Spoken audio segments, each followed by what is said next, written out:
Welcome everybody. My name is Helge Osterhold. I'm a core faculty member here in the East-West Psychology Department at CIIS, and it was also my honor and privilege to be the chair of the committee for Chrysalis Hyon, our candidate who is presenting here today on her dissertation to defend her dissertation as a last step in a long process of putting this research together.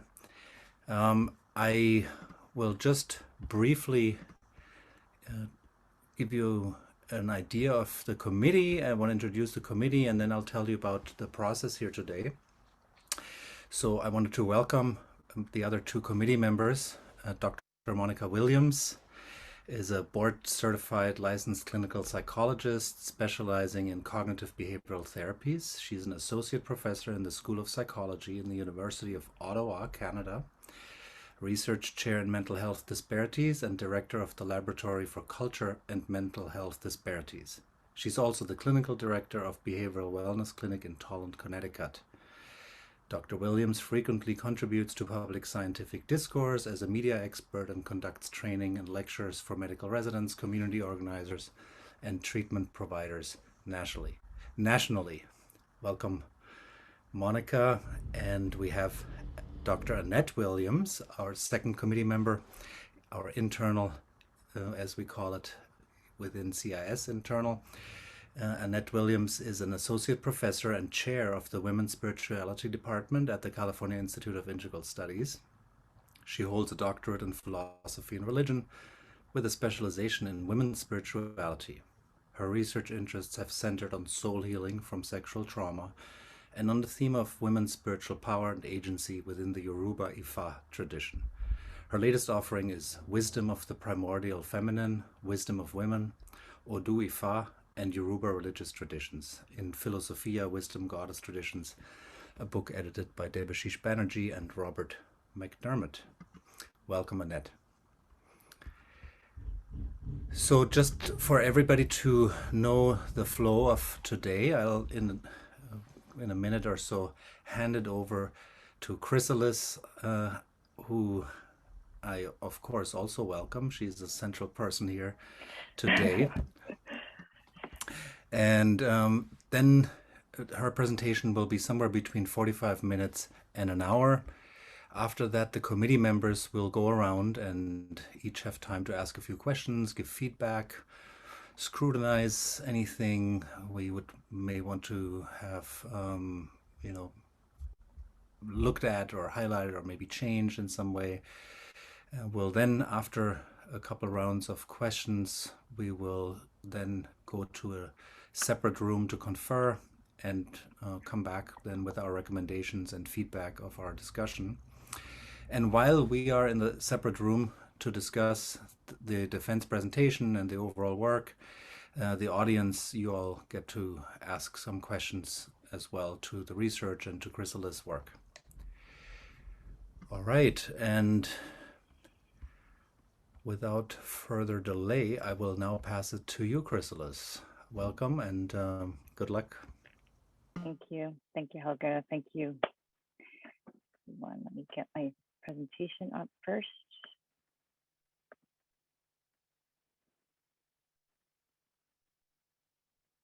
Okay, everyone can see that, yeah? Okay. So first, thank you all for your attendance to my presentation today. I really appreciate your presence. I am visually and auditorily sensitive, so the chat was disabled, but please be sure to write questions down as they come up for you on a piece of paper, because we'll get to talk at the end. So the title of my dissertation is The Impact of Intersecting Identities on the Experience of Trauma, based on a qualitative study utilizing a purposive sample of queer therapists of color. Because trauma has become a term of such major currency and clearly carries social significance and sensitivity, I want to acknowledge my own nervousness about adequately presenting my study and the participants to you today. And in the spirit of CIS, take a moment to presence what is here.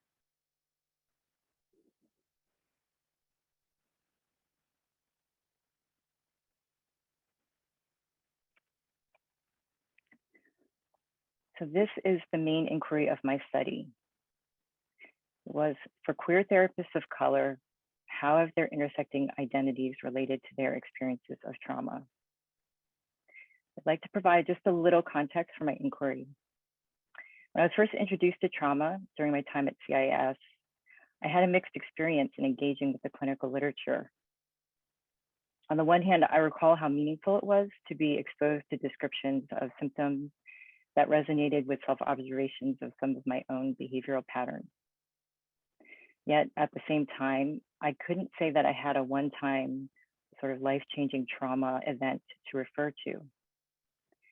With this new lens of trauma, however, I was able to identify different earlier events from my childhood and into young adulthood whose impact I could still see in my current life. I found myself wondering what else was being said in the literature, so I began to dig a little deeper. And eventually I came across a few studies here, a few studies there, that were discussing more diverse accounts of trauma, particularly experiences related to having marginalized identities. That allowed me to commit to this study where I could directly engage with other individuals who in some way reflected my own intersecting identities. And there are just a few brief notes I'd like to add regarding my inquiry question.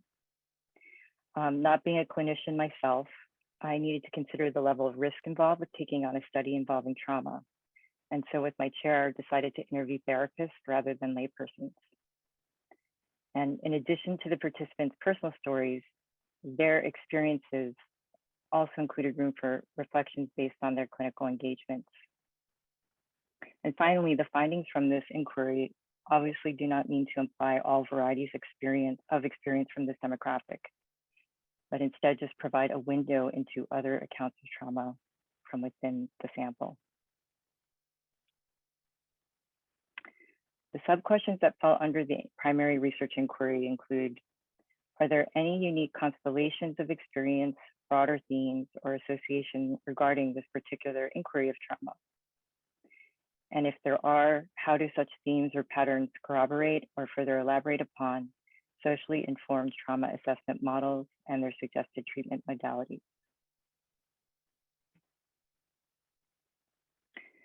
So here's an itinerary for my presentation. To address the deeper meta inquiry of my research inquiry regarding what trauma actually is, I'll start with looking at the origins of the DSM and provide just a little historical context. Then I'll briefly discuss some of the other major trauma models of trauma and theories supporting a view that better reflected what my participants were speaking to.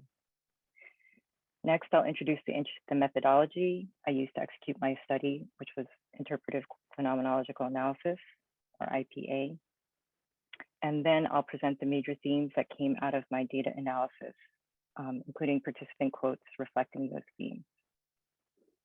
And finally, I'll move into the ending discussion for my findings.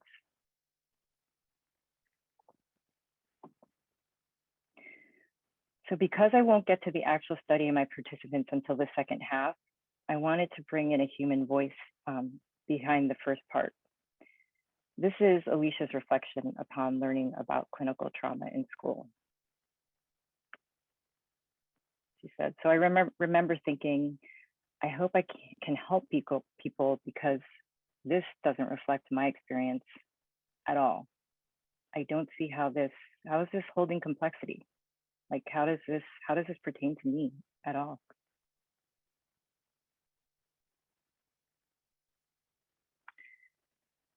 So as I said, an underlying inquiry of my study's research question is, what is trauma?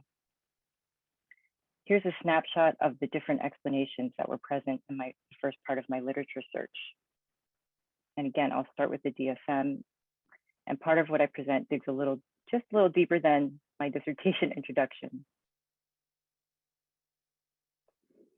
So the DSM is authored and administered by the American Psychiatric Association, which was founded in 1844. And it interestingly had two names before what we know it now as. It was first called the Association of Medical Superintendents of American Institutions for the Insane. Then it changed to the American Medico-Psychological Association. Here, I wanted to just take a moment to contrast the DSM's authoring organization with the other APA, which is some of us are much more familiar with, the American Psychological Association, which contains numerous special divisions of psychology that expand beyond a medical lens. As you can see here, implied by its name, the Diagnostic and Statistical Manual for Mental Disorders, the manual's original context was motivated by statistical accounting initiatives at first, and then eventually moving to a clinical diagnosis objective with the first DSM in 1952.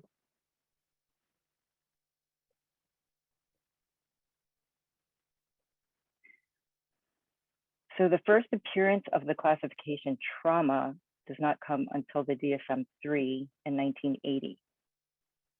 And roughly 100 years earlier, studies mainly coming out of Europe discussed traumatic neuroses involving prolonged or recurrent symptoms of fright, shock, or dissociation related to an earlier event. Janet and Freud's studies of female hysteria were often based on sexual violation. Janet's studies were eventually overshadowed by Freud, who later dramatically shifted his interpretation of the cause of hysteria from sexual abuse to one of patients' own unconscious sexual fantasies. And the other major source from Europe involved studies of military combat, major accidents like railway workers, and natural disasters. These cases provided the backdrop of trauma research prior to the first presentation of trauma as a category in the DSM-3.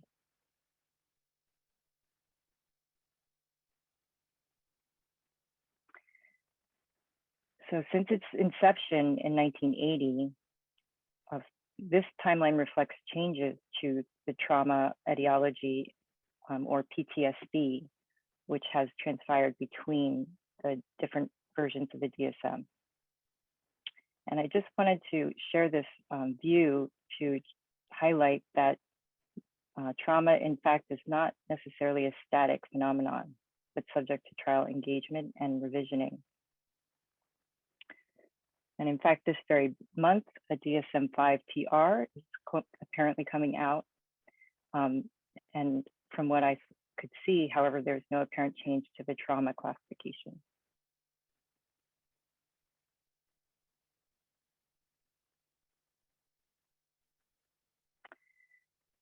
So here's the first part of the current clinical definition of trauma that we've had since 2013 with the DSM-5.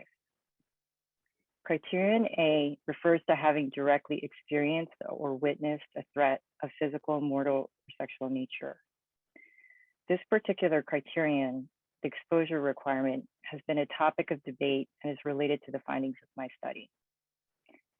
And coming from the historical context, which I just touched on, one can see the basis for this criterion.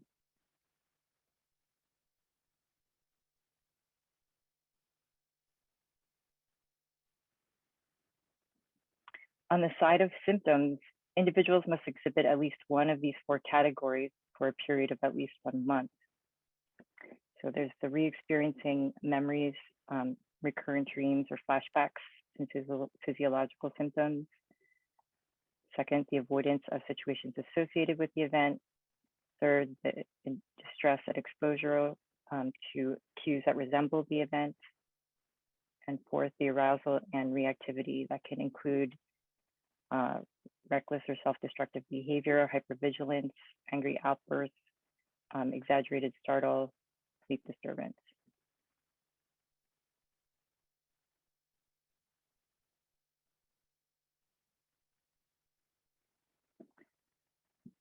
So having presented the DSM definition, and before I go into some other major theories of trauma, I bring in this statement on social constructionism, which highlights the view that what we know of the world is determined by the categories that we possess to define it. And I just use this quote to spotlight the role of the DSM in establishing the categories to describe experiences of reality, and in this case, the experience of trauma.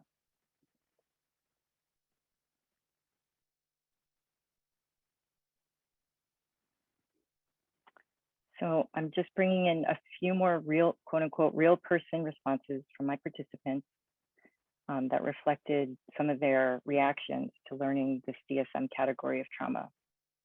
So this is Luca, who shared, well, I learned from DSM-4, that's my era. And just like everything, you don't see yourself. So I read the diagnosis and I'm thinking, this doesn't reflect my experience. It doesn't reflect my client's experience. At the time, I was working with foster care. Kids in the foster care system, Black kids who, one trauma, that just didn't capture. On the other hand, when nothing really represents you, you just learn how to work within it.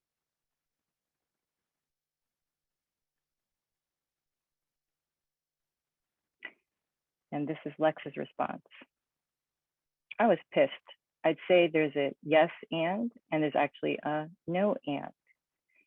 And I remember reading the definition of trauma. And I was saying, do you know how narrow-minded and how boxed in this is? And that there are numerous multiple historical cultural contexts that this denies. So I will return to this type of response later as one of the themes in my data analysis.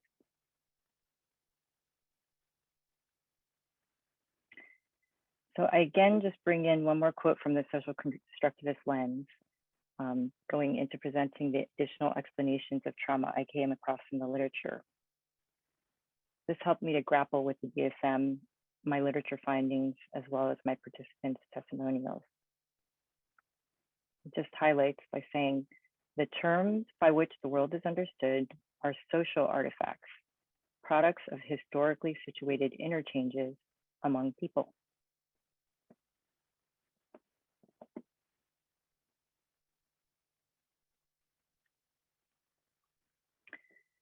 So now I'll go into covering some of the major theories of trauma, as well as additional lens and theories that supported other explanations, bringing in a social context.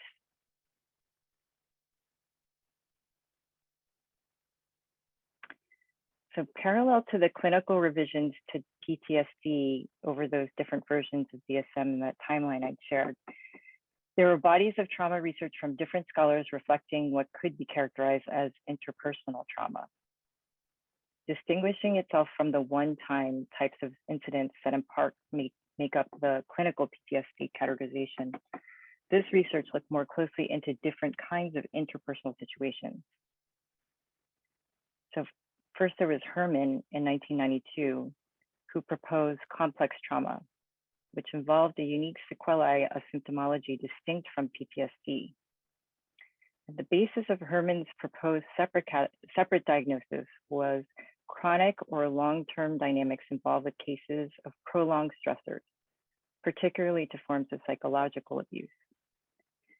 She suggested a more diffuse symptom picture for survivors, as well as a vulnerability to repeated harm that was just not apparent in that PTSD ideology.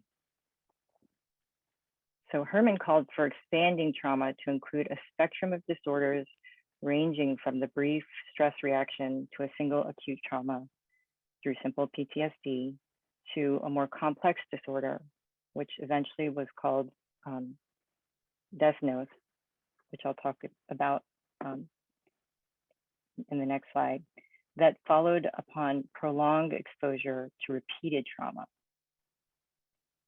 Part of Herman's complex trauma highlighted different relationships involving coercion, captivity, where the victim is unable to escape or exit easily. It also incorporated childhood abuse or neglect, domestic abuse, but also things like concentration camp or religious cult experiences. Shapiro, who is the founder of EMDR, which is a pretty common approach now in trauma treatment, characterized early relational trauma as small t trauma, distinguishing it from the one-time big T trauma, such as war, stranger rape, natural disasters, or accidents. Her point was that such traumas need not only be physical and always life-threatening. And then we had Vanderkock, who also distinguished both source and symptoms of interpersonal trauma.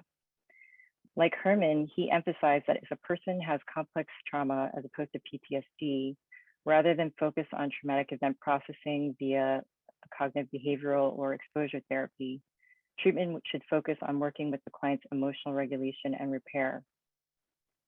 So while most people know van der Kolk's book, The Body Keeps the Score, he was a major contributor to earlier studies focusing upon interpersonal trauma's effect on children in particular, and he referred to that as developmental trauma.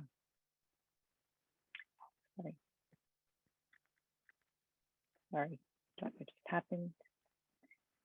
So since I began my study roughly 2.5 years ago, I'm observing that these explanations seem to be more relevant to people's conversations and own work around trauma.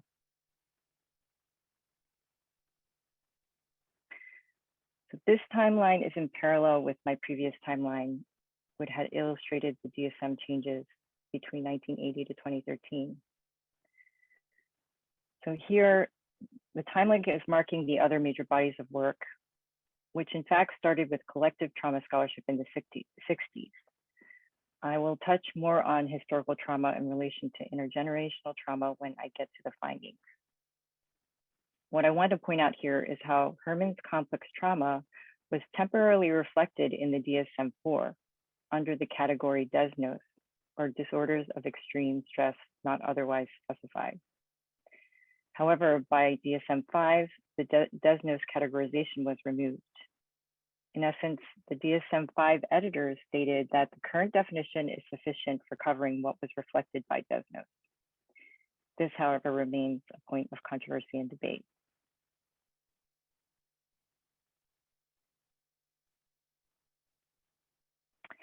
And one last explanation I wanted to include regarding explanations of trauma comes from affective neurobiology. This research has looked more deeply into the nervous system, particularly polyvagal theory, essentially offering an internal systems-based explanation of how trauma can show up in a myriad of circumstances and experiences.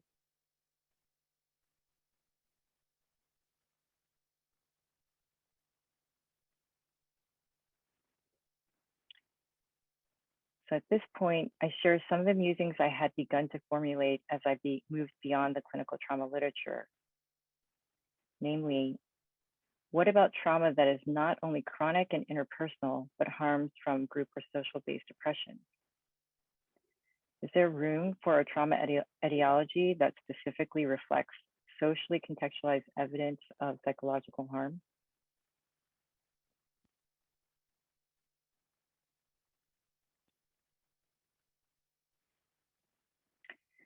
In framing my study's specific concern and my research participants, another lens I found helpful was that of intersectionality.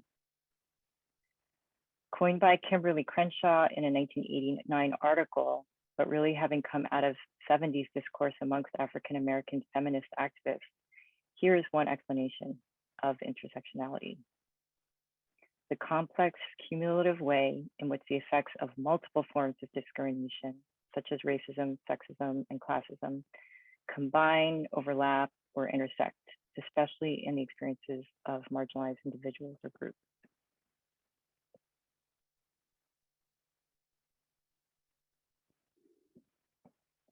While not a major point of discussion within psychology, in the last 2 decades, there have been some scholars who have considered conscious application of intersectionality to psychology. This was clearly relevant to my study inquiry, as it explicitly addressed research involving those who have intersecting identities. These were the major points on this slide that helped me to orient my approach to designing my study, including the literature review. I will let you read them. Particularly regarding the last bullet, which refers to soliciting other fields to address multiple factors involved with researching intersectional populations.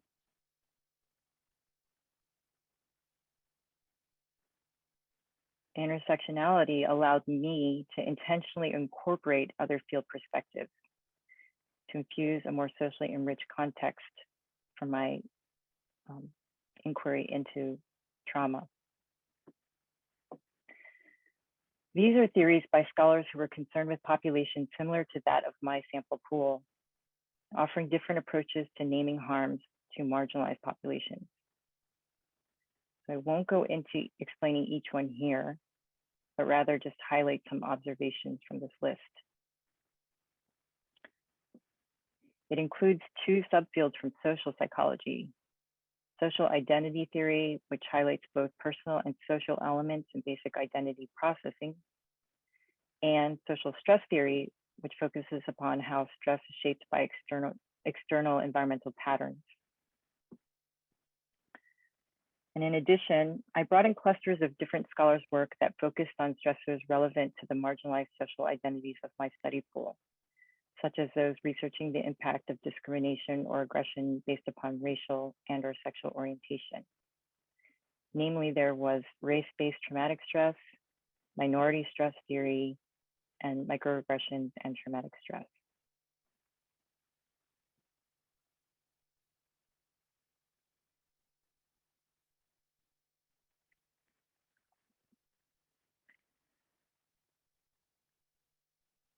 I will now be moving into my study itself. And there was a lot of information given just now.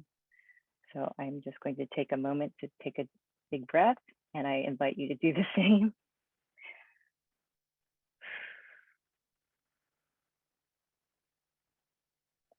As I created this presentation, I started to see that there were basically two parts. So we just sort of finished the first part, and thank you for that. And now I'll go into the methodology for my study.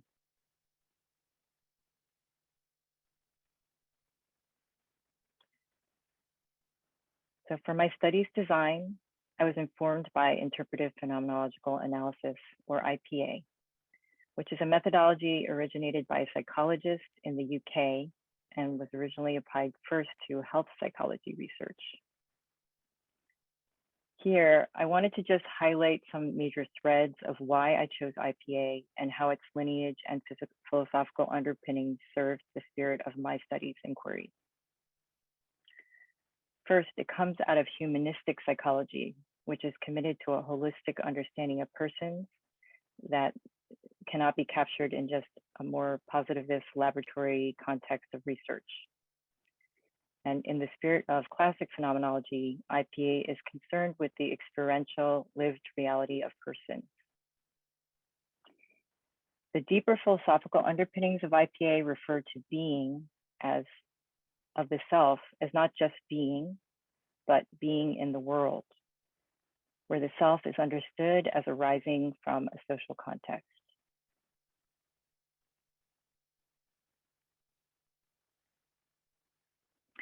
In addition to phenomenology, IPA also recognizes the role of hermeneutics in the researcher's interpretation of participant meaning making. There's a term in IPA called double hermeneutics, which refers to both the empathic engagement with the participant's own meaning making, as well as the researcher's critical engagement of the participant's meaning making. Going back to the view of the whole person in humanistic psychology, IPA recognizes the cognitive, linguistic, affective, and physical aspects of being, and that these different aspects can show up in a complicated way. And in essence, the researcher is looked to for a certain level of interpretation, but that's tracked in their method of coding and data analysis.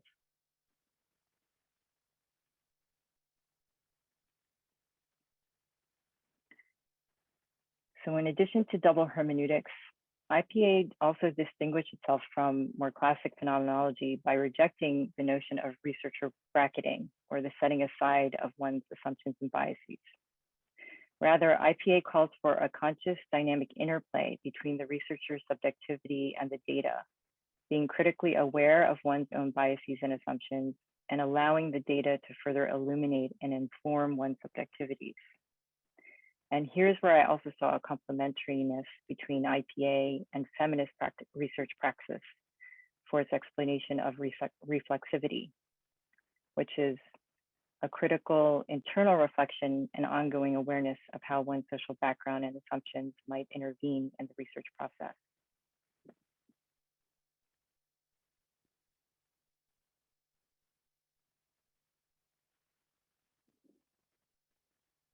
In IPA's data gathering approach, depth over breadth is the main objective. The approach is to document detailed, unique accounts of experience rather than generalizable quantitative ones. And also due to the idiographic approach, purposive sampling is more useful as it is meant to elicit depthful accounts of a specific shared aspect of experience or identity. In my data gathering protocols, I initially screened participants through a survey, and then I conducted interviews, mostly by Zoom. There was one telephone interview. It was just the start of COVID. And the design was semi-structured, and my communication style was intentionally conversational. At the same time, most of the interviews did follow the script's order of questions, and the script also included distress protocols in the case of unexpectedly powerful reactions to interview content. And in my study, the distress protocols were invoked for one interview.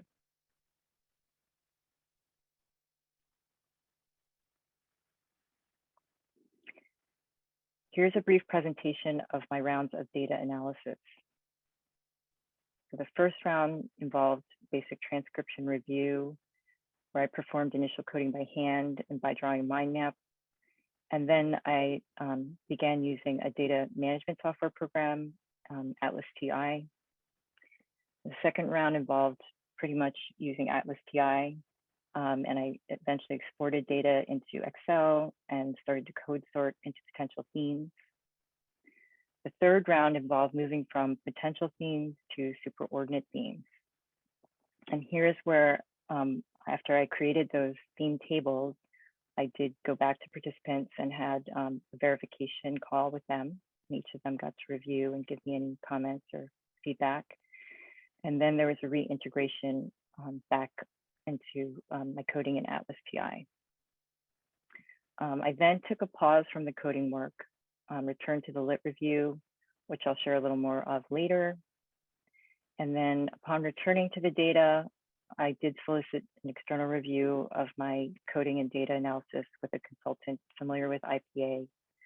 This involved 3 consultations to go over coding, some corrections made on my coding approach, reviewing omitted codes, excluding one theme, and confirming corresponding testimonials for each theme.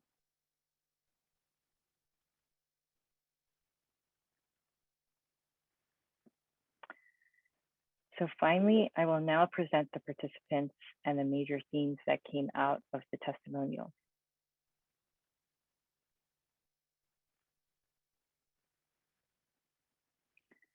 So the study ended up with 9 participants who met all the study criteria, which were designed to both establish a purposive sample pool and to mitigate against potential harms to the interviewees. The basic qualifications were that they'd be licensed therapists of color of any gender, self-identified as having some form of queer identity and having experienced trauma. And there were additional criteria that would indicate fitness for being able to participate in a trauma study.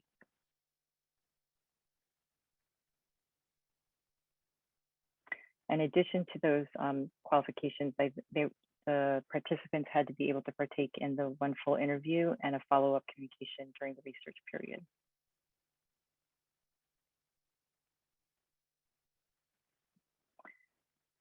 So here's a first snapshot of all the participants, all the 9 participants. And I just want to mention again that for privacy purposes, the participants are represented by pseudonyms and Creative Commons images. So in addition to the intersecting identities that are named here, additional marginalized identities included 5 for socioeconomic class, 3 with acknowledged disabilities, and 2 who were adoptees.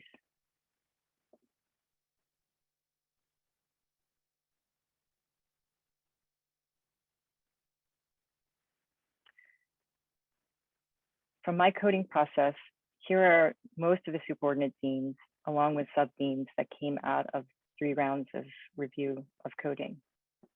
And due to the limits of space and my worry about time in this section, I'll be presenting most, but not every single see.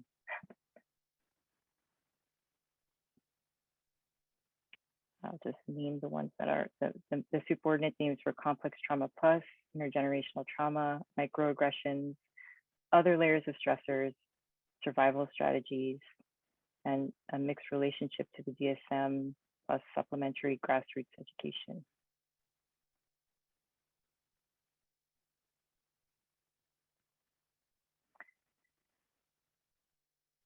For the remainder of this section, the slides will present direct quotes from participants.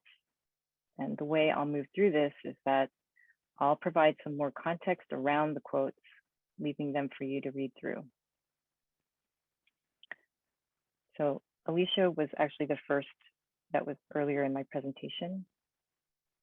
This particular passage from her conveys the first theme of complex trauma plus, encapsulating the unique character of trauma for this group. For those participants who had recurrent experiences of harm, for many, this was in parallel with the stressor of being rejected, denigrated, or shamed for their queer identity. Here, Alicia is talking about her abuse experiences with her mother, which was chronically acute and mainly physical, and the plus of her mother shaming her for her bisexuality.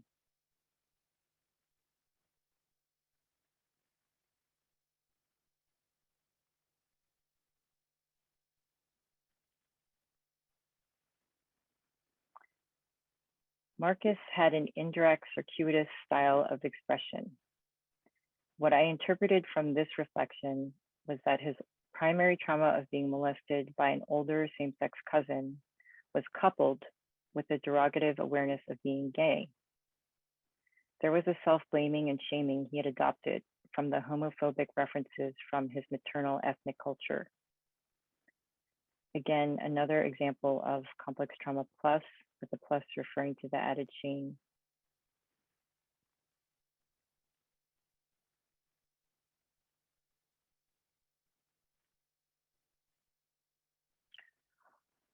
Almost all the participants referred to intergenerational trauma as having an impact on their lives. Their references to the term varied. Here, Lily and Britt are reflecting on different hardships they witnessed in their parents and noting the impact of those hardships on their own lives. The original research on intergenerational trauma had come from Native American and Holocaust survivor populations. There are some important distinctions to be made between that early research on a collective and historical trauma and later intergenerational trauma research. What was reflected by my study participants was mainly immigrant intergenerational trauma, with the one African-American participant who had referred to post-slavery trauma. Key themes reflected by my study participants were financial hardship or geographic instability prior to emigration, parental experiences of discrimination in the US, and impacts related to parents escaping or being affected by native country colonial rule.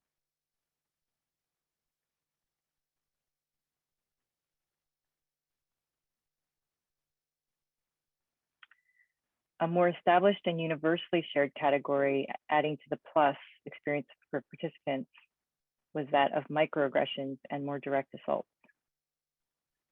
Microaggressions became more known from the work of Gerald Wing Sue in 2010, but in fact were first introduced by Chester Pierce in the 70s to describe the experiences of African Americans.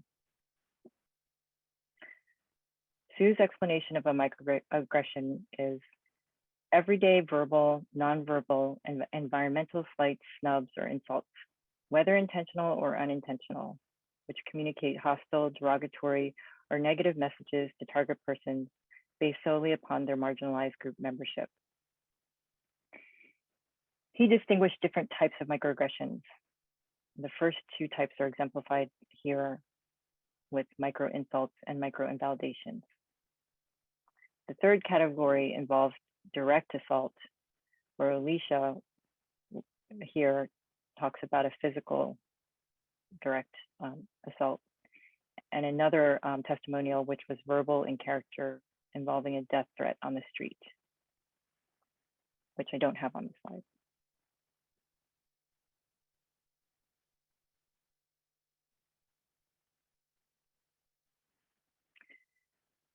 In addition to microaggressions, there was a plethora of other chronic or acute stressors that came through participants' recounting of the impact of having intersecting marginalized identities.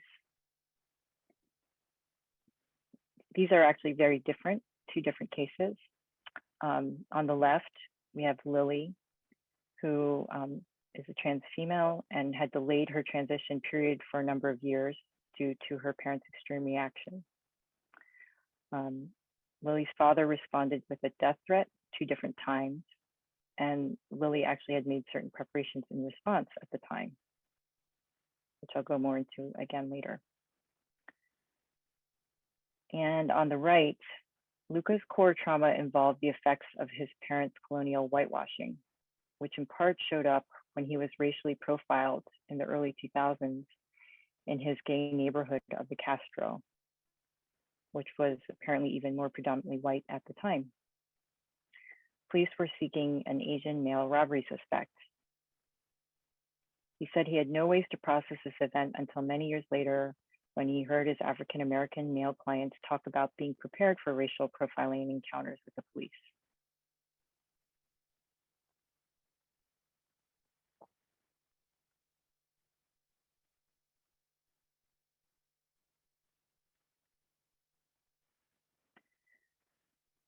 Another example of a stressor involved dealing with unusual acute mental or physical health conditions, as illustrated by this slide. So Britt had come up before on intergenerational trauma. And as part of her earlier trauma, she had experienced severe physical violence from her parents until she moved out of the home. And Britt deals currently with pretty acute mental disorders, as well as some physical conditions, which require her to constantly manage her disability.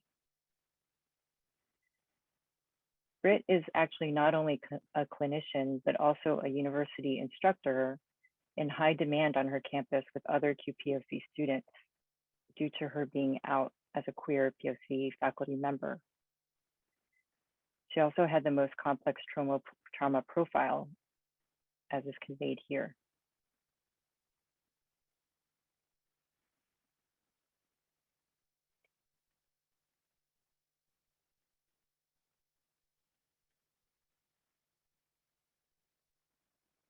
And here, Dee shares about her initial denial of her disability, wanting to avoid adding to her already vulnerable target identities.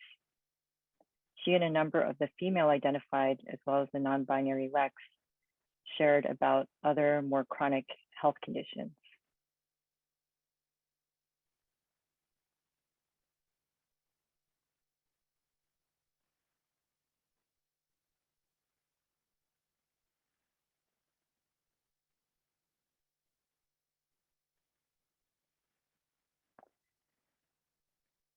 A marginalized identity that I did not foresee coming into my study was POC adoptee status. These two cases are completely distinct, each on their own terms. Both participants shared about experiences related to their adoptee identity. And in fact, interestingly, both, although very different, had to do with their perpetrators being other POCs. And I'm not explaining POC, but I'm assuming everyone knows POC referring to people of color. So in Lex's case, their family happened to be from another Spanish-speaking culture, but as they refer to them as white passing. I quote them to give more content to the assimilation pressure. They spoke of throughout their entire life, whether it was about body image, their voice tone, or the way they dressed, none of it was ever supported. And in overt or passive aggressive ways, it was always shamed. It was always put down. So having been rejected and denigrated for both their gender identity and sexual orientation from early on, Lex had a deep responsive rage and indignation of being counseled by adoptive support organizations to assimilate with their adoptive family.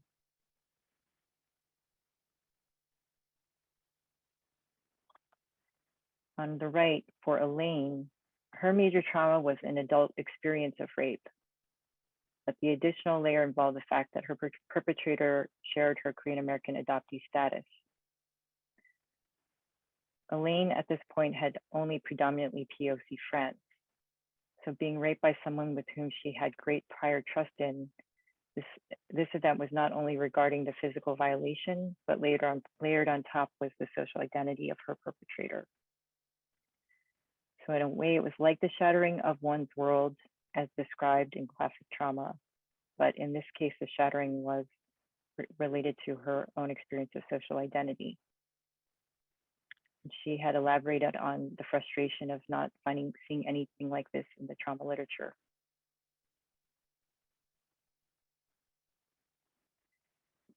These participants shared revealed a more nuanced issue for discussion, which I couldn't go into in my study in the context of intersectional cumulative trauma, which is POC on POC aggression.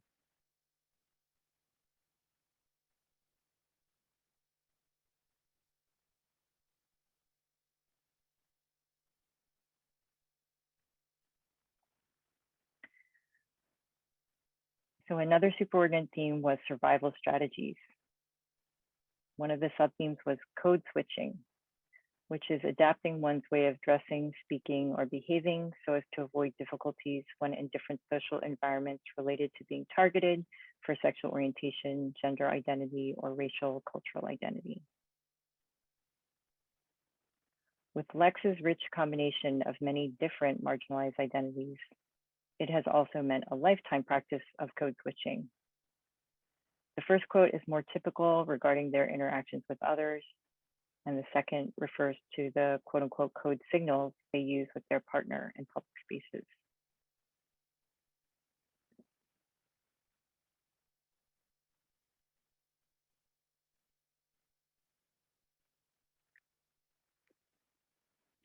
Another survival strategy was in identifying and bonding with surrogates or chosen family for support.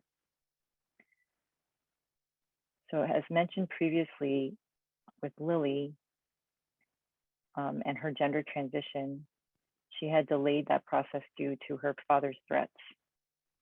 Eventually, she separated from her parents for a period of 4 years so that she could financially and physically undergo her transition.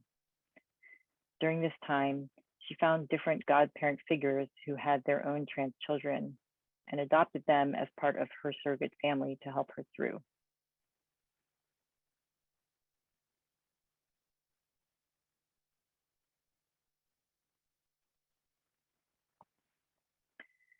Participants also shared some professional observations in the latter portion of the interviews. And again, just because of my concern for time, I didn't go into as much detail here, but just sharing some of them. This sub-theme, again, refers to that acronym of POC or QPOC, which people, I assume, know now, queer people of color. With trauma related to their clients with intersecting identities, both Edwin and Luca, and actually came up with another participant, talked about the additional layers or more complex onion peeling they observed with these clients.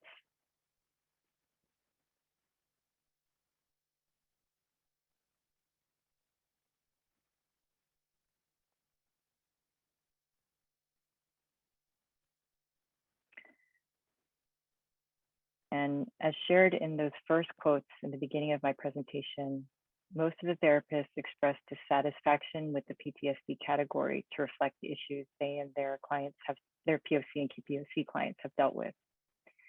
Many of them talked of other grassroots types of supplementary education they had undertaken to resource themselves to be better equipped to work with their clients with intersecting identities.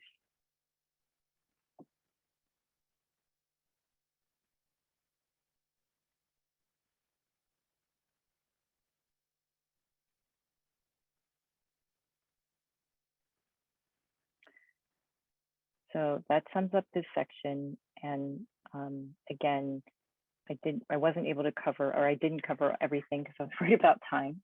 But here's a chart enumerating all of the superordinate themes and sub-themes. And I hope it conveys the impact of a cumulative trauma from both the participants' own narratives and their professional observations.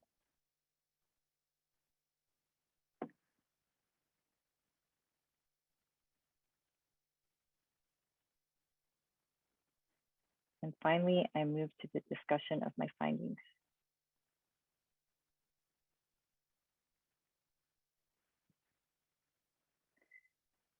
In response to the sub-question of whether there were any unique constellations of experience regarding the impact of intersecting identities of participants and their experience of trauma, here is a resummarization of the constellation that emerged with this group.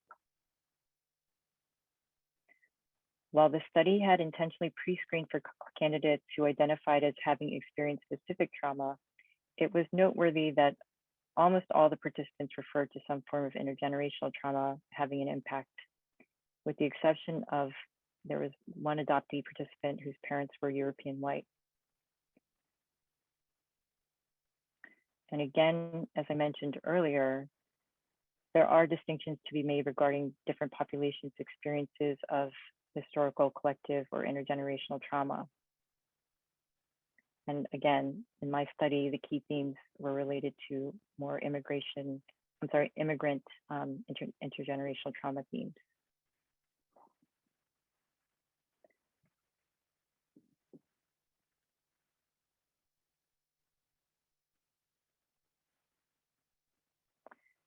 Here are the main shared professional observations, both self-reflexive and towards clients, expressed by this group as a whole. In addition to having a mixed attitude toward the DSM trauma definition and supplementing their training with grassroots education, the therapists also made observations about and expressed a preference towards their POC, QPOC clients.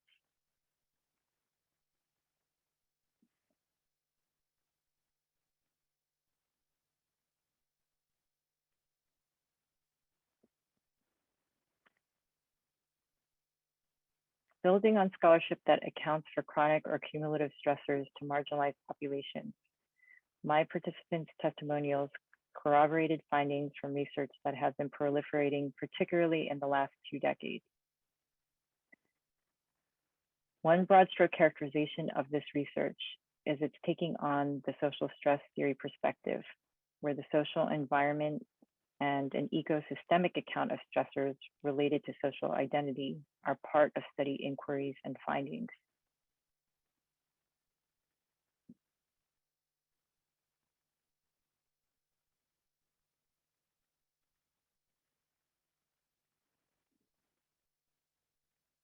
As one example of an eco-developmental and sociological approach, I spotlight the work of Kira and his collaborators. Kira's work interestingly came to my attention after my coding and superordinate themes when I took a pause to return to the literature. The intersecting identities of Kira's study populations were multiple and varied, and Kira referred to their trauma experiences as cumulative. That was Kira's term, cumulative trauma. So this is just a very brief snapshot of a framework from Kira's work, which he referred to as DBTF. There is much, much more behind the framework. It was a little, I didn't want to get lost in that complicated presentation. But what I want to highlight is that I found that it integrated developmental psychology, social identity, social stress theory, microaggressions, and intersectionality. So in my study, I build on Kira and suggest the term intersectional cumulative trauma to reflect the trauma from my study group. With this name, hopefully, it becomes clear how it is distinguished even from Herman's complex trauma, which to me was a major contribution. The main distinction is just that amongst the types of trauma that refer to which were more repeated or ongoing, social identity related harms are also explicitly recognized.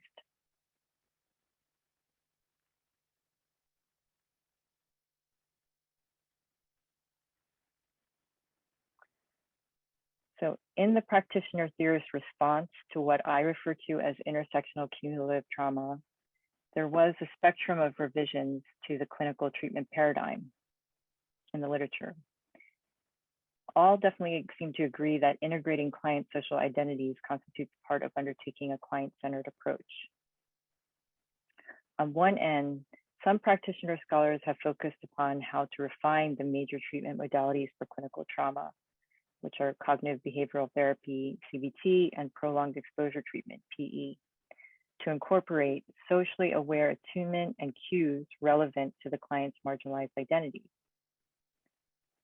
On the other end of the spectrum, a more fundamental reframing of the clinical etiology of trauma is being called for, one that also incorporates oppressive systemic factors by adopting an eco-sociological or ecosystemic perspective.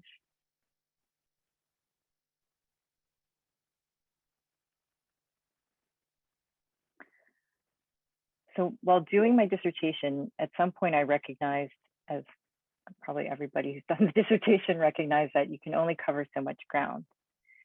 And so ultimately, my study ended up focusing more on the discussion, involved much more discussion of the problem. And so I'm feeling that a little even for the conclusion of my study, where it's more of a brief discussion of not so much of a solution, but an example of a more fitting response to my participants' narrative. So here I'm building from Goodman, and I refer to a liberatory integral approach to intersectional cumulative trauma. And one of the most significant implications, perhaps, for me of this perspective is a kind of 180-degree turn from a deficiency-based view of trauma that's implied by clinical or behavioral psychology, where the goal is to assess for pathological symptoms and return a client to a quote-unquote normalized state.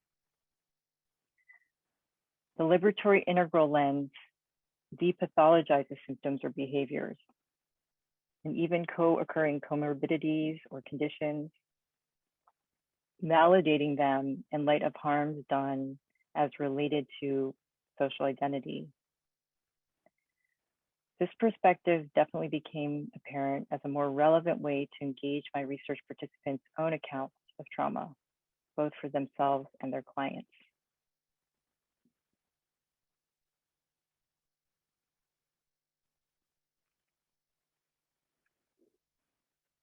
As for specific recommendations, here are the 5 I outline.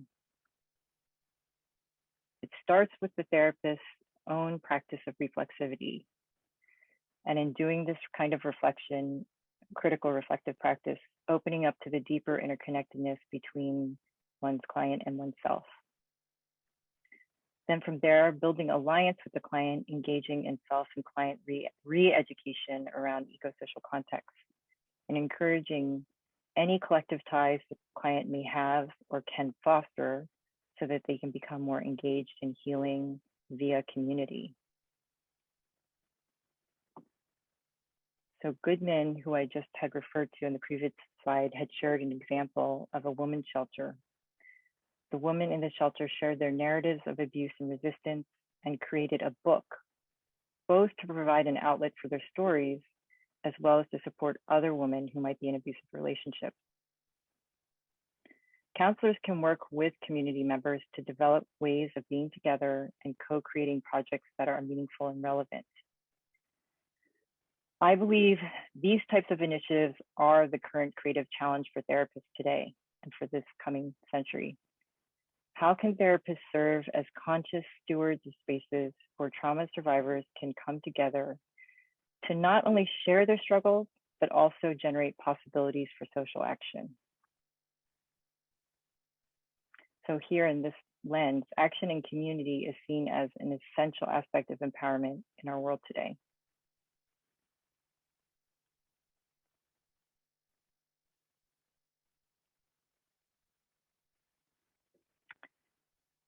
Finally, a last radical implication of the liberatory integral perspective is in a deeper transformation. And that is, I want to suggest, one of eventually seeing one's traumas as part of one's social identity. And here I offer the metaphor reflected by the Japanese ceramic art form, kintsugi, where cracks in pottery are consciously elevated, giving the piece a whole new second life. It is this integration that makes the completion of the art form. Taking this back to the discussion of trauma, harms are incorporated rather than erased, transforming to become the gold-tinged edges of a new expression of human life.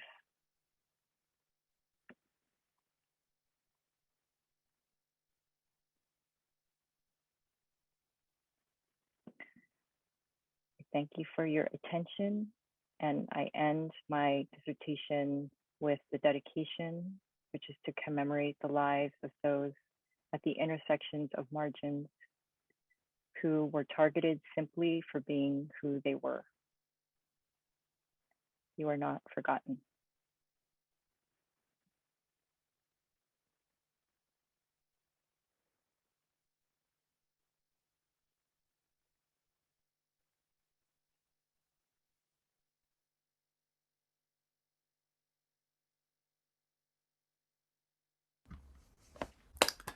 Thank you, Chrysalis, for your presentation. Yeah, take a moment, take in the applause here in the room, although it may be silent. I'm going to let myself see everyone now. Yes. Thank you all. Thank you for your presence.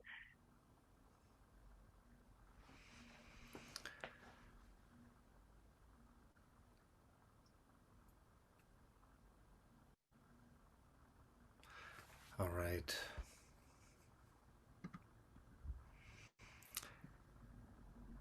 So I'd like to open the conversation, discussion, question part, and I'd like to give the start of this to our external expert, to Monica Williams. If you'd like to start us out with some feedback, some questions on Chrysalis' presentation and work, and then we'll go to Annette and I'll go third, exploring a little bit further. Yeah, I mean, first I want to just say bravo. This was so fantastic work. I mean, like, it's really rare that like I don't like have lots to say and critiques, and I just, you know, have so little to add to this because it was just so fantastic. And I'm so pleased and honored to have been a part of this with you for so long. And yeah, I think this work's going to really be a really important contribution.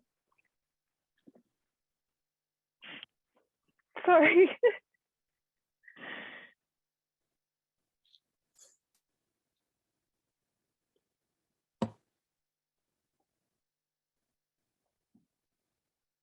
And lots of love from me too. It was wonderful. Thank you, Monica. I really, really appreciated your, you know, your comments, and you're still commenting at the end. It was, I needed you, so really appreciate you. And I so appreciate the work you've done. Thank you. So I'll cede the floor to the next person. All right, maybe the question arises and we'll hear from Annette next. I have to like put myself together because I mean, we're also empathic here as part of the, for being in this school. It was amazing. The presentation was wonderful. It was a joy to read the dissertation. And I just made a note that, you know, your research and the participant really demonstrate the importance of expanding and nuancing definitions of trauma to incorporate the historical, the social, and the cultural contexts and their cumulative impacts. And then the importance of personal narrative to the development of theory and praxis.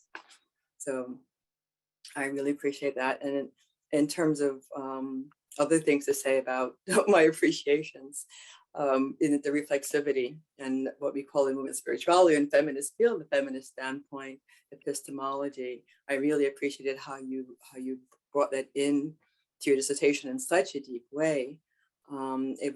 It was a very clear statement of your positionality.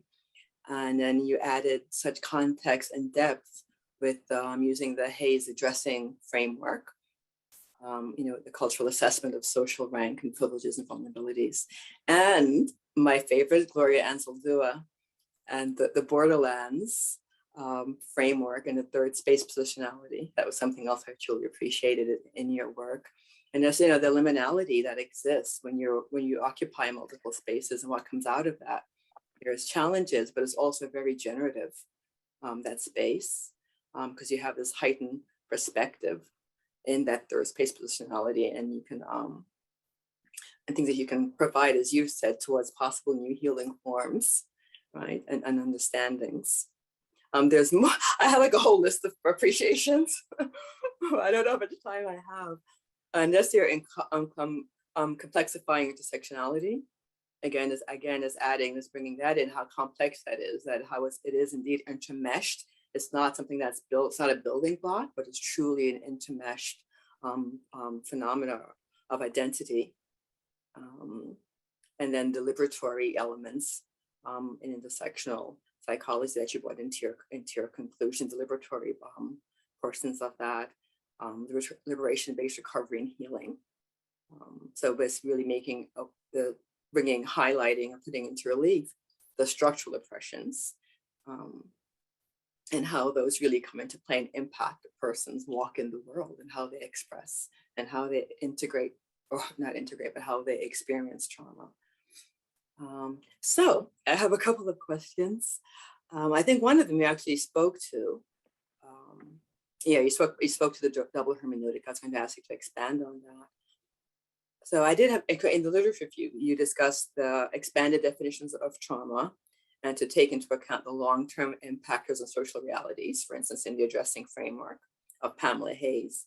So in what ways does your research study expand upon or nuance even these expanded clinical explanations of trauma? Well, I appreciate that question. And by the way, Annette, I really appreciate the other aspects, the nuances you brought up that I didn't in my own presentation about, the positionality piece, and just talking about coming from the borderland space. Yeah, I didn't even bring that up here because I'm actually amazed at how different time is. I was totally worried about time. I didn't want to go over an hour.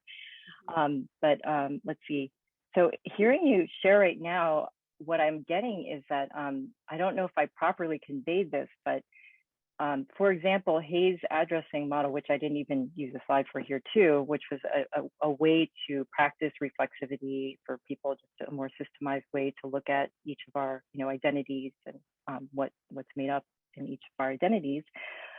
That is not for sure. All of that I would say is in the kind of like the second APA discussion of trauma, which is why I made that distinction early on with the American Psychiatric Association, American Psychological, that it's like there are these parallel, and not that they're not impactful and not that they're not affecting people's understanding generally. So I feel like, the general understanding of people's conversations of trauma are reflecting more of what sort of like Hayes is trying to talk about. But I'm just highlighting that this clinical definition and that research is sort of like a parallel. They're not, and I'm not saying that they're not being affected by these broader conversations, but they're not integrated into that. I mean, the DSM for sure is not integrating any kinds of understandings of social identity related psychological harm.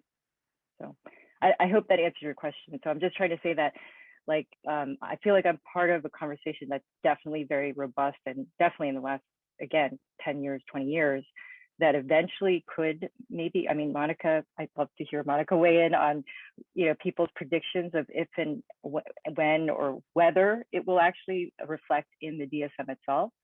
I personally have my own skepticism about it. And I'm not even sure, like for me, it's partly because of what the DSM reflects.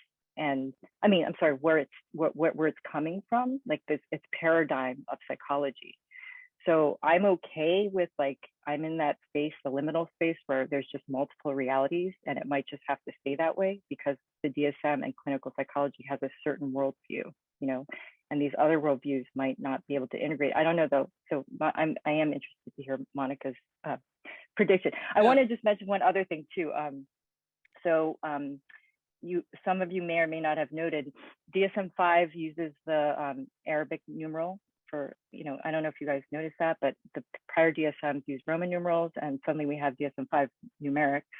And there's a reason, and it's interesting. So that happened in 2013, and when it came out, they talked about how they were doing this in the spirit of being responsive to research and breakthroughs. And so they wanted to open up to it not changes getting reflected as things happened, as opposed to having to wait for a whole new version. And so the idea was we could have a 5.1, a 5.2, a 5.3. And all I can say is that was the intention. And then we have the reality, which is 9 years later, do you see a 5.1 or 5.2? And then what they did instead was they have this TR, which again, Monica, if you wanted to comment on that, that I just saw that was coming out this month, but it didn't reflect any changes again to the trauma ideology.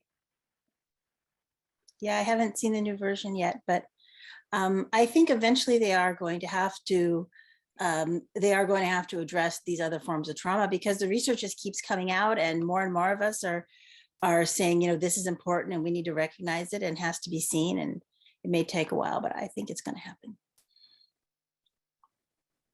Thank you, Chrysalis.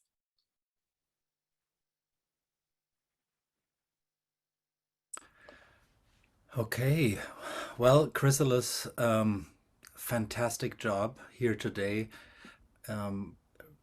Beautiful presentation, clear and well-paced and well-rounded, like your written work.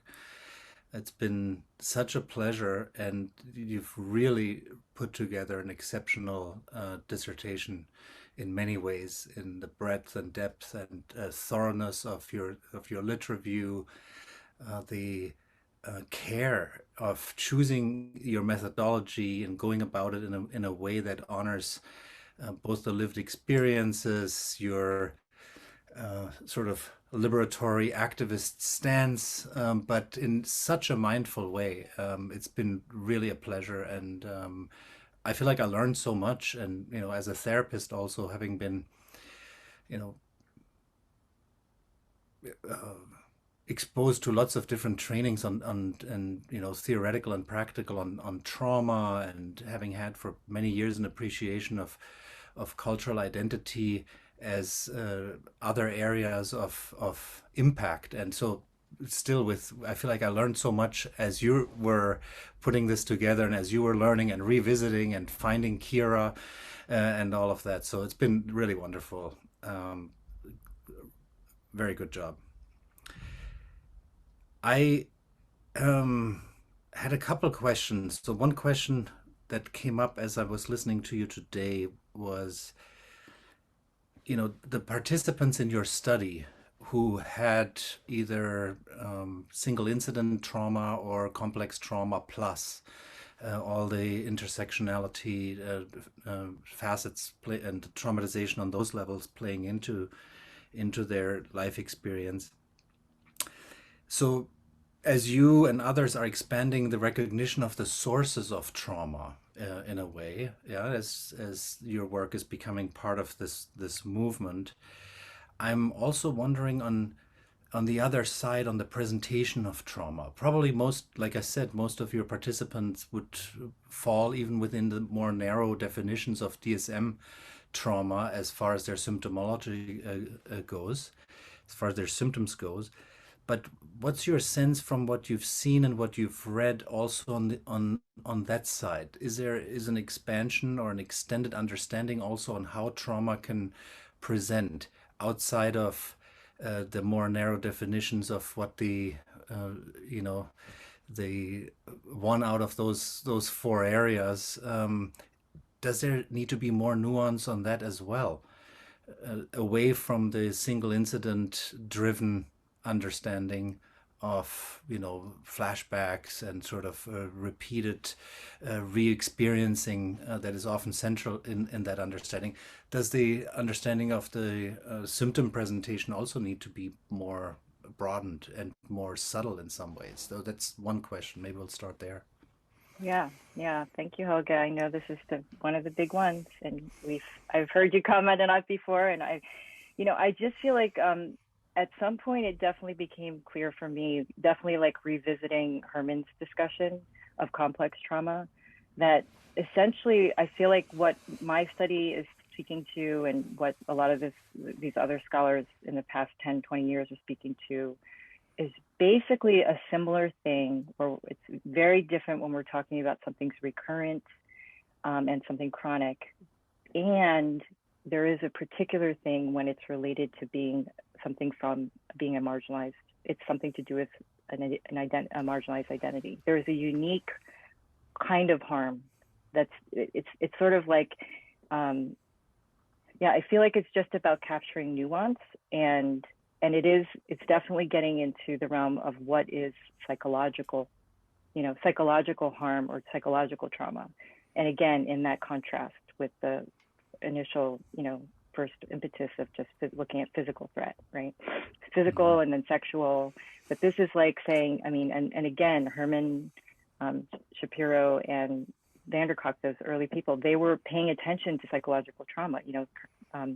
Vanderkolk's talking about it with children and what it shows up, how it shows up in children. So it just really, like, I just feel like it's building from that understanding, but saying this is this other thing that can happen. And, oftentimes now I just have moments when I'm, there's always that moment where I'm looking at the literature, or I'm going back to something that I've been studying, and it's not a, for me, there's no malicious intent. It's just people are just researching and elaborating on what they know. So, these early definitions, they were primarily from European white scholars, right? So they're going to look at and delve into what they know. They will not be able to know the experience of someone who's from, whatever type of marginalized identity. And so this is speaking specifically to that experience that only we can speak to. And I guess, I told you, I struggled with, again, I can hold the, like, it's just like complexity or paradox of maybe it's not meant for the DSM, because the DSM is what the DSM is. I'm not sure. And again, that's why I wanted to hear Monica weigh in. I think it's obviously there's enough literature there. Now I think the research just is going to keep going in that direction. So it's a question of just whether, the DSM and the community involved is going to be able to incorporate that or not. Right. Okay, I'll pause maybe I'll have another question. Monica, did anything else arise for you as we're getting started here? Any other thoughts you have or a question for Chrysalis? We can take another round. Yeah, well, I mean, I'm curious, and I mean, and this isn't something that, is not, essential to, the quality of your work, but I'm very curious as to how the participants that you interviewed responded to the interview process. You talked about how one of them, you actually did have to use some, sort of crisis protocols, and I'm interested in what it was like for them to be able to share their story, because I know sometimes it can be really helpful and even cathartic, but it can also be very difficult. Yeah, thanks for that question. I love that. Yes, I would say a few of them explicitly told me how meaningful it was, and how one of them said it was a pretty profound experience to actually get to. So two of them came. We actually had another round. We just shorter, but we did meet one more time because they wanted to go into it more, to elaborate on something they had shared about. And in fact, the one that came back again was the one that we had to use the distress protocols for. So I really need to acknowledge Helga for that too. Helga, that was a huge contribution you made to my thinking at that time, because I did honestly thought that I was on safer grounds because I was interviewing therapists, and it was, it was needed for the one interview, and to say that person, even though they basically said at the end that they let me know that they didn't feel re-traumatized. It was challenging, and we had moments where we just had to pause, and I did orienting with them, but they basically said, I mean, not only that, they wanted to come back to share more, and they elaborated on an aspect of their work. So it felt incredibly meaningful for me, and I think them. Like it was just, it was such a special experience. Yeah, thank you. Should I chime in, Helga? Okay. Yeah, just going back at what you just said, Monica, and the question, just the importance and the power of personal story and narrative. Just wanted to like say that once more. And I did have a question about the major themes and then the sub-theme. The one in particular was microaggressions and then direct assaults as a sub-theme. I found that a little curious because direct assault to me, even like being punched, seemed like much more of a violation than a microaggression, but I know that's a subjective appraisal. Oh, no, that's true. That's true. And I don't know, I'm sorry if it came across as I put it as a sub-theme, but I'll look again at how I did that, but I definitely made that distinction myself. Like it was not meant to be under microaggressions. It was like, oh, there's this other thing that happened to a few of them that was much stronger. It was like they were literally directly attacked. So yeah, and in the table it looked like a sub-theme, but then when you had the slide, you had an and microaggression and direct assault. So I just wanted to check on that. Okay. Yeah. That was me trying to just too worried about timing and trying to pack everything in.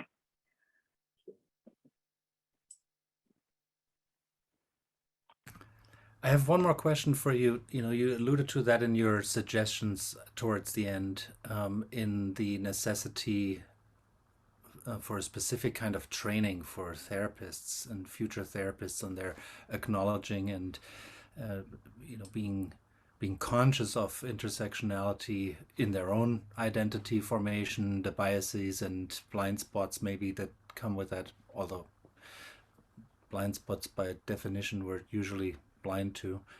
But to do that inner work. But what else could you imagine sort of as possibilities, at least sort of main themes or aims for training therapists on everything that you've studied now with your participants and with the literature? That's part one. And then part two of my question, is there anything that you'd be worried about or cautions that come to mind in pursuing this further as far as training therapists as in assessing and recognizing and appropriately working with intersectionality? Oh, wow. Yeah, I hear two parts there. I'm going to just take my time with that. The first part, oh man, with the training aspect,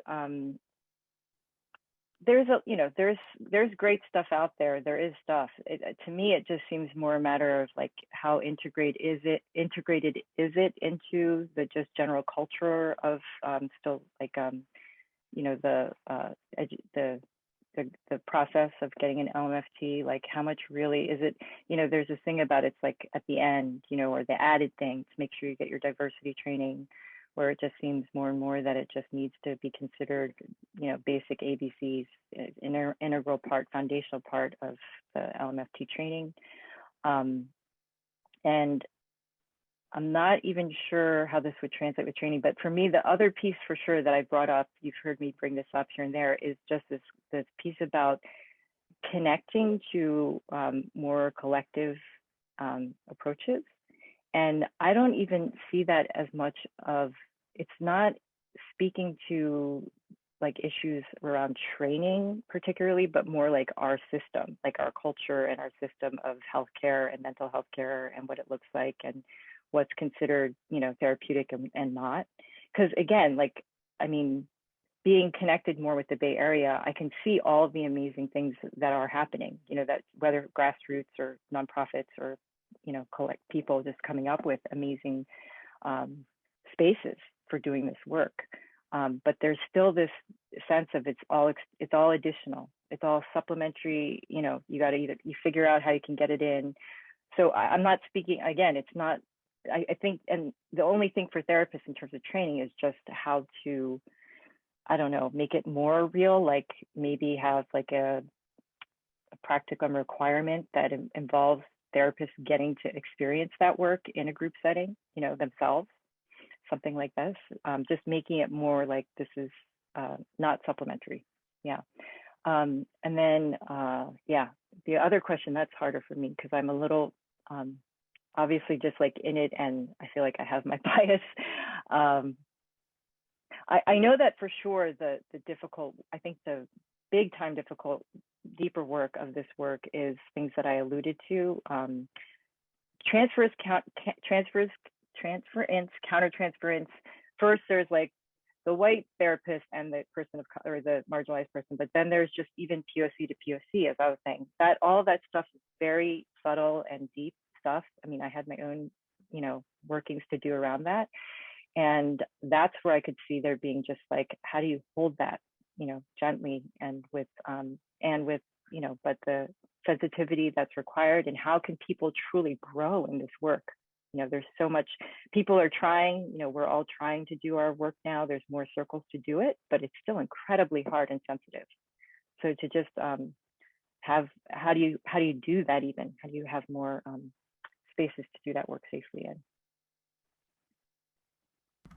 Yeah, thank you. Appreciate your comment. And also just a last shout out, also something that I didn't say before. I found it really impressive in working with you and what you put together and presenting here today for a non-clinician also, and how deeply you've entered and how sensitively and precisely you've entered a lot of these topics. I feel like that also need to be named. Thank you. One more. Okay. Yeah. As I'm listening, but I just, it's an appreciation and then a question. Yeah. The use of the kintsugi metaphor, I think it is absolutely beautiful. And then I was thinking about that. I'm saying, but would an individual be willing to see their traumas as part of their identity? Because there's such an emphasis on curing, right, and or relieving one from the burden of one's trauma, as opposed to saying this is a part of what makes me who I am, and it makes me a deeper, more beautiful being. So, I mean, do you have any thoughts about that? About the willingness of someone to take that social identity?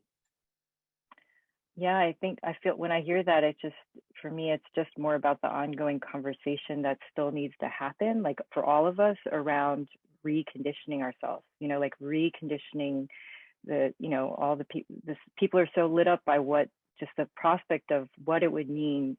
What would my experience of life be from, I don't know if it's possible to completely decolonize, my experience, or, we've all just lived what we've lived. We've all had the circumstances and the conditioning.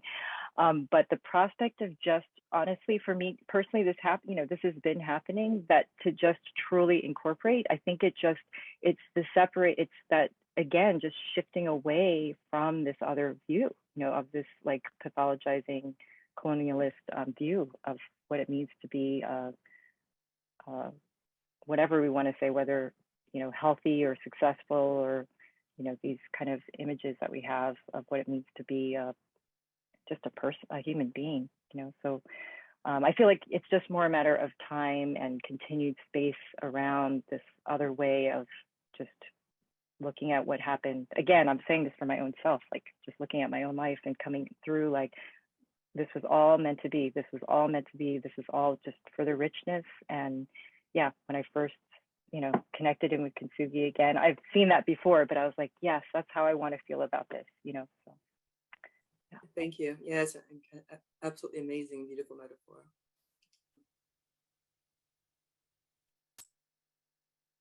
Okay. Monica, did you have anything else? Okay. I think the three of us will then retreat to a breakout room to confer. If you could set that up, Steph. But before or while we are on our way to the other room, I just want to mention one thing out of the chat here that Lisa shared, that apparently synchronistically on the day of your defense, the APA released a updated 5TR version today that has a particular consideration for ethnocultural and racial constructs in diagnosis, as well as sex and gender constructions. So what about the timing here? It's Okay. great to hear, Lisa. I'm glad you caught that. I'm going to have to look at that. Oh, I'm going to let you guys go first. Okay, so this is a time now for the audience also, if you want to have questions, appreciations, and we'll be back in a few minutes.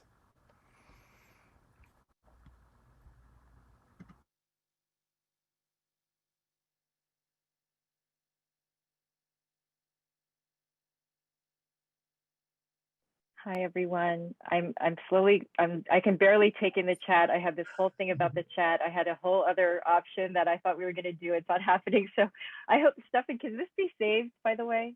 Yes. Okay. Saved? Yeah. I think, I mean, I know that chats can be saved, but I don't know how it can. I can I save can't it do for it, I you don't and think. send it to you, or Thank you, Lisa. I can imagine you've got a lot going on there. But anyway, that kind of synchronicity, just to let you know, you're always at the right place at the right time, Chrysalis. And I think you shared that with me, but I just was really an honor to be here for however long I could be here. And I really want to read your dissertation. I look forward to that. Thank you, Lisa. And I'm really, I want to just say I'm amazed that I didn't see that. So I had seen that the DSM-5 PR was coming out, and I read, you know, APA had an announcement, and I kind of read the bullets, and I didn't see this bullet. So this is incredible that there is going to be. So I'm going to read it again. The most recent updates with the added lens of ethnocultural and racial constructs in diagnosis, as well as sex and gender construction. So that's very interesting to me. How and whether or how that might show up in the, you know, in PTSD assessment diagnosis, I have no idea, but at least, you know, there's a there. So that's incredible. And I have to say, Monica was way more, I was like, I just don't know, you know, to me, they're just different worlds. We're living in parallel realities time, but we'll see. Okay, I scrolled through. I don't see any. I so thank everyone for your amazing support. I can't tell you. And I do welcome any questions. I was a little, but the idea I had was to give you guys a link where you could type in things as I was talking, because I don't know, I think there was a lot packed in the beginning. So honestly, if anybody has a question still, there was a lot that I moved through real quick in the first half. Anything you're still wondering?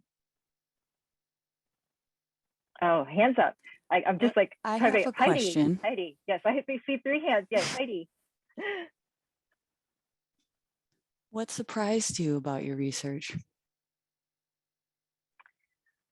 I would say I mentioned the detail about it was just something I had, because I had really been thinking already about intersecting identities. So it was interesting that there were 2 that were adoptees. And definitely just their particular experience of those intersections was definitely, you know, just hadn't been, because I had already had some thoughts, and but yeah, that I did not foresee. And that's a good question. I think there's something else there. I think I'm just a little too dazed right now. So why don't we keep going, and then I'll come back if something else comes. Ishtar, it's so good to see you. Thank you so much for coming. Oh my God, Chrysalis, I couldn't miss this for anything. I'm so honored. You know, one of the most, besides the fact that your committee, you know, just had so many appreciations. It was so beautiful to witness that, how much they honored your work. But when Monica, you know, when she didn't have anything to say, I was stunned. I mean, and then almost the entire Zoom room collapsed in tears, just to acknowledge the amount of work you did, and how there was this element. I didn't read your dissertation yet. I'm really looking forward to it, but how people acknowledged, how the 3 of them really acknowledged the relational, the reciprocity, the tender-heartedness, the way you showed up, right? We all know that on Zoom together. We all know the way you show up in space. And I just want to uplift that and emphasize that the tears and the presence of the acknowledgement of your work is just so profound, and just underlines, emphasizes, bolds, puts in font, like gigantic font, around the deep appreciation that people have for you and the work that you've been doing. So I just bow to you, Chrysalis. And I'm so curious, you know, like there's so much pressure, like what will you do now with it? But I am actually curious. Of course, hopefully you'll take a break of some kind, you know, you'll rest, you'll sleep, you'll catch up on sleep. But what will you do with it now? Because it's such valuable scholarship. It's such a valuable contribution. Thank you, Ishtar. Oh gosh, I already forgot there was something you said in the beginning that I wanted to mention, but or say address, and now it's already out. But thank you so much. I am definitely back in the mystery. I'm back in the soup of, you know, I see kind of little avenues where things can go. There is a possible journal article version of this that could manifest, and I'm honestly staying very open. I'm just it's a very particular time for me still. Some of you know, many of you know, I'm just in a certain situation right now with my mother, so it's hard to like plan big. Right. And I'm happy that today I can trust more in that. So I look forward to that. Oh, I know what it's something I wanted to share about. Anyway, I appreciate the work that you brought to me, even Ishtar. I feel like your class and that piece of EWP is how this is an EWP dissertation, you know, because EWP doesn't necessarily have space, but as part of, you know, I love EWP, but we do have that one element that you bring with conscious diversity, and that's certainly, yeah, the space of this. So. Thanks, Chrysalis. Congratulations. Hi, Anne. Hi, Chrysalis and everyone. Ishtar actually asked my question. So I thank her and you for the beautiful answer of just staying open to what might pop in. I think the synchronicity of this APA statement today speaks to,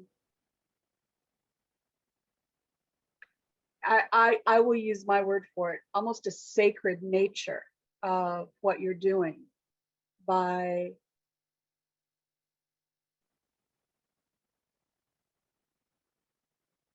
well, generally speaking, by doing your work, the work that you're doing. But more specifically is to have these voices become heard in any way. And as a white-bodied, cisgendered woman, as an ally to this work, I honor you and the roads that you may be going next to change the current paradigm, because it's so outdated and no longer useful. So anyway, thank you. I have no real question. Yeah, it makes me think of, some of you may have heard because of with Thich Nhat Hanh's passing. I think it was Thich Nhat Hanh who was the Buddhist figure who said the next Buddha will be the Sangha. You know, that's what it just feels like about our time. Like the time is just, anyway. I'm an Aquarian, so I just have to say we're entering the age of Aquarius. It's about the collective. It's about the collective voice coming through. Yeah, I've heard that too, and that's what I think really propels the importance of this kind of work, is the collective Sangha that we're establishing. Yeah. Well, I think I see that's the last we're back. hand, and they're back. Yes. Yeah. Yes.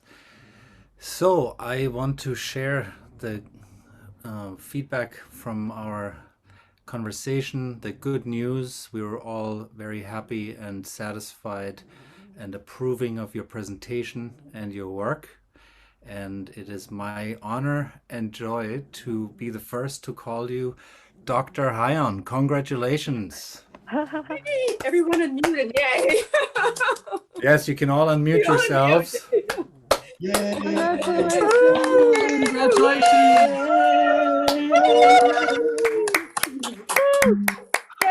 Hugs. Congratulations. Congratulations. Great work. Dr. Yeah, Hyon.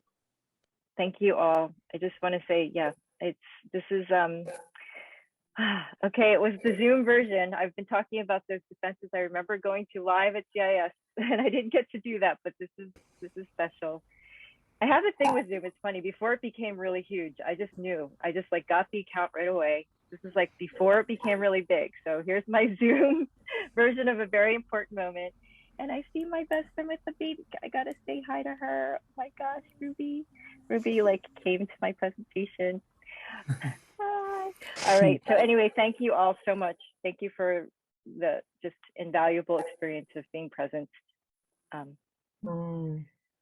I want to say one more thing, Chrysalis. Oh, yeah. We're also accepting your dissertation without any further changes, which is a rare honor that does not happen much. And If it was going to be anyone, it was going to be you, Chrysalis.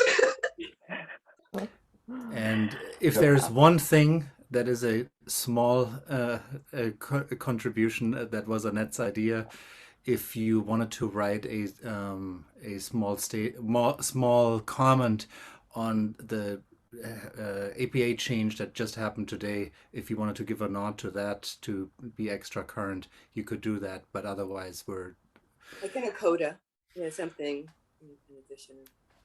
Otherwise, totally. we're fully happy with the way things stand. Congratulations on that too. It's really special. Wow, that was not expected. So thank you, thank you.